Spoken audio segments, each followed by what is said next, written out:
Mic man এই লোকগুলো আসলে মাইক চালায়, বিভিন্ন অনুষ্ঠানে মাইকে গান চালায়, সাথে স্টেজে কোনো অনুষ্ঠান হলে তার মাইক্রোফোন সাথে স্ট্যান্ড লাগিয়ে দেয়।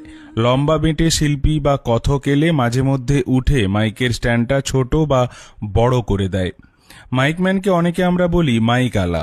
এই কাজ যারা করে সেভাবে তারা কিন্তু সম্মান পায় না, কিন্তু আমরা ভুলে যাই যে শিল্পীর গান শুনে পারফরম্যান্স দেখে আমরা হাততালি দিই, আর যার কণ্ঠে মুগ্ধ হয়ে বলি গলায় জাদু আছে, সেই সব শব্দ বা গান আমাদের কানে সুন্দরভাবে সাজিয়ে গুছিয়ে শোনানোর পিছনে এই মাইক আলাদের অক্লান্ত পরিশ্রম থাকে।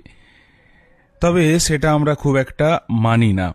অনেক সময় গায়ক গায়িকারা অবশ্য এই মাইকম্যানদের আলাদাভাবে সম্মান জ্ঞাপন বা কৃতজ্ঞতা জানিয়ে থাকেন। শিল্পীরা জানেন তাদের গান কণ্ঠ অনেকটা এই মাইকম্যানদের ওপর ডিপেন্ড করে। শিল্পীরা স্টেজে উঠে গান গায়, ঢোল তবলা গিটারের সাথে থাকে একের পর এক বাদ্যযন্ত্র। সবার শব্দ তরঙ্গের সাথে শিল্পীর ভোকালকে মিশিয়ে তার বাড়া কমাকে নিয়ন্ত্রণ করে শ্রোতাদের কাছে শ্রুতিমধুর